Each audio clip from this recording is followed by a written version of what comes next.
பொதுப்பணித்துறையில் அதிகாரிகள் சம்பளத்தோடு நன்றாக வாழ்கிறார்கள். இனாமல் பேரும் வேலை செய்து நன்றாக வாழ்கிறார்கள். நம் அனைத்து ஒப்பந்தக்காரர்களும் கடலில் தான் வாழ்கிறோம். யாரும் வந்து இங்க வெளியே நினைக்காதீங்க. எல்லாம் அவங்க பின்னாடி அவங்க டெபிஷனுக்கு எல்லாம் மறைச்சி வந்து இங்க நிற்கிறோம். இனி வரும் காலங்களில் இந்த மாதிரி ஒரு நடக்கவே கூடாது.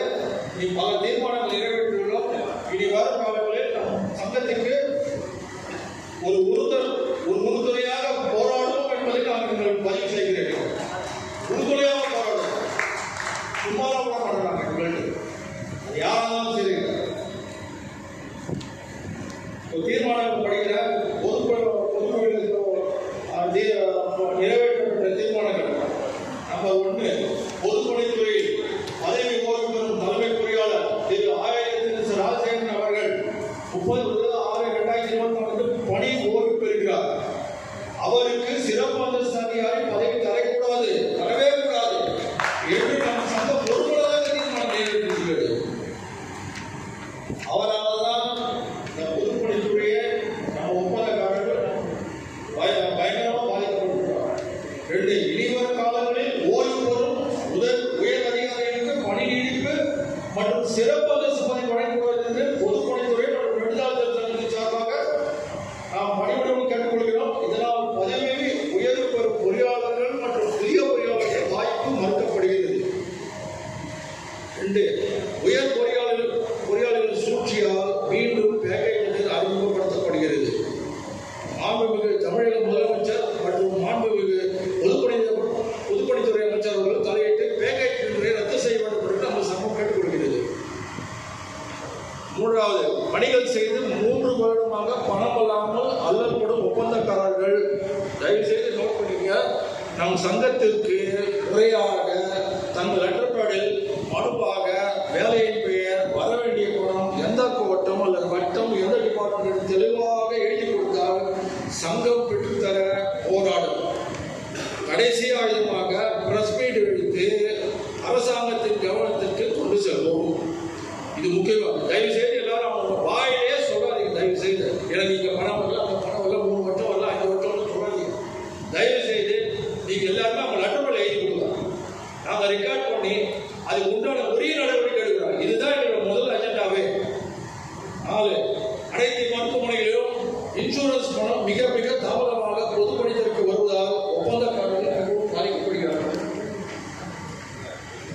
5, அனைத்து மருத்துவமனைகளிலும் இன்சூரன்ஸ் பணம் பொதுப்பணித்துறைக்கு முறையாக வந்த பின்னரே ஒப்பந்த பணிகள் செய்ய வேண்டும். 6, கடந்த 10 வருடமாக ஷெட்யூல் ஆஃப் ரேட் வெளிச்சத்தை விட 15 முதல் 20% குறைவாக உள்ளது. நம்ம எவ்வளோ ஷெட்யூல் ஆஃப் ரேட் இன்க்ரீஸ் பண்ணுறதுக்கு இது வரைக்கும் எதுவுமே அவங்க நடவடிக்கை எடுக்கல.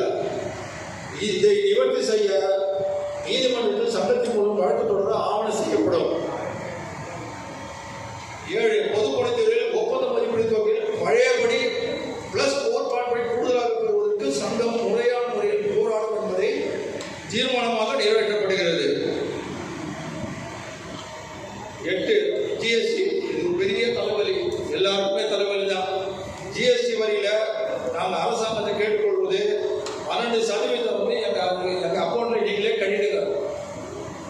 மீதம் உள்ள 6% எங்ககிட்ட கொடுங்க. நாங்கள் முறையாக பதிவு செய்து கணக்கை நேர் செய்து கொள்கிறோம். ஜிஎஸ்டியில நம்ம சில பேர் பணம் வாங்குறோம், கடையில் போய் பில் வாங்குற பணம் கொடுத்து அந்த கடைக்காரன் ஜிஎஸ்டியை ஃபைல் பண்றது இல்லை. அந்த ஃபைல் பண்ணாதனால நமக்கு அபராதத்தோட ஒரு சப்போஸ் நம்ம வந்து ஒரு 20,000 ரூபாய் நம்ம ஜிஎஸ்டி வரி கட்டலன்னா அவன் ஜிஎஸ்டிக்காரன் வட்டி, அபராத வட்டி, அந்த வட்டி போட்டு ஒரு 45,000 ரூபாய் கட்டுன்னு சொல்றாங்க. இது வந்து 10 லட்சங்கள் 10 கோடியிலும் போகுது. இதை வந்து நம்ம முதல்ல வந்து சரி செய்யணும். ஜிஎஸ்டி வரியை நம்ம வந்து முதல்ல சரி செய்து நம்மளுடைய வாழ்வாதாரத்தை காப்பாற்ற. ஏன்னா நம்ம சம்பாதிக்க மொத்தமே ஜிஎஸ்டி போயிடுது. 9, டெண்டர் பணிகளோ அல்லது நாமினேஷன் பணிகளோ பணி செய்து முடிக்கப்பட்ட 15 நாள் முதல் 30 நாட்களுக்கு பணிக்கு உண்டான பணத்தை உடைய வழங்குமாறு சங்கம் தீர்மானம் நிறைவேற்றுகிறது. முழு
10 பெண் பொறியாளர்கள் இது முக்கியமான சென்சிட்டிவ் பதிவில் இருப்பதால் அவசர பணி நிமித்தமாக ஒப்பந்தக்காரர்கள் மாலை 7 மணிக்கு மேல் சந்திக்கவோ அல்ல செல்போனில் தொடர்பு கொள்ள முடியவில்லை.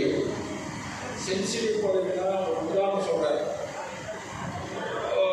மொபைல் வந்து ஒரு அடுக்குமாடி ஒழிஞ்சிச்சு. அது பிரைவேட் அடுக்குமாடி தான். ஆனால் வந்து அரசு வந்து பொதுப்பணித்துறை வச்சு உடனே வந்து அந்த இடத்துல கிளியர் பண்ணி பல்வேறு எல்லாரும் காப்பாற்றுறதுக்காக போர்க்கால அடிப்படையில் வேலை செஞ்சாங்க. அப்போது நம்மளுடைய ஆண் பணியாளர்கள் எல்லாமே சேர்ந்து கிட்டத்தட்ட ஒரு 400 பேரை என்கேஜ் பண்ணி அந்த இடத்த கிளியர் பண்ணி 4 நாள் யாருமே வீட்டுக்கு போல அங்கேயே படுத்து அங்கேயே பணி செய்து அந்த இடத்த மீட்டு அதுக்கப்புறம் வந்து சரி செய்தாங்க. இதை வந்து ஒரு பெண் பொறியாளர் செய்ய முடியுமா? ஆனால் இவங்கெல்லாம் சென்சிட்டிவ் பதில உட்காந்துருக்காங்க. இந்த பெண் பொறியாளர் என்ன செய்யறாங்க? 7 மணி மேல போனால் ஃபோன் அடிக்க போனால் ஒரு அவசரம் பண்ணினா எதுவுமே செய்ய முடியல. 2வது, ஆண் பொறியாளருக்கு நிகராக லஞ்சம் வாங்குற பெண் பொறியாளர்கள் ஒலிம்பிக் வேகத்தை ஓடிக்கிறாங்க. இது மறுக்க முடியாத உண்மை. இது ஒருத்தர் சொல்றாரு, 3 வருஷம் ஆச்சு நஷ்டத்தோடு நஷ்டமா இந்த நஷ்டம் இருக்கட்டும், எனக்கு நீ பணம் கொடுத்துரு, அதுக்கப்புறம் மற்ற கதையை பார்க்கறாங்க. இதுதான் வந்து இந்த பெண் பொறியாளர் நேர்மை. இது அதனால் பெண் பொறியாளர்களை சென்சிட்டிவ் பகுதியில் அமர்த்த வேண்டாம் என்று சங்கம் ஒருமனதாக தீர்மானம் நிறைவேற்றுள்ளது. மேலும் நம்ம சங்கம் ஒற்றுமையாக இருக்க வேண்டும். இனிவரும் காலங்களில் நம் சங்கத்தில் சங்க உறுப்பினர் குடும்பத்தில் ஒரு நல்ல நிகழ்வோ வேறு நிகழ்வு நடந்தால் சங்கம் ரூபாய் 10,000 கொடுத்து சென்று அவர்களை விழாவினை சிறப்பிக்கும் என்பதை இங்கு நாங்கள் உறுதியாக கூறுகிறோம். சங்க மொத்த ஒப்பந்தக்காரர்களுக்கு பணிவான வேண்டுகோள் என்ன, தயவு செய்து சங்கத்துக்கு ஒரு ரெஸ்பான்ஸ் பண்ணுங்க.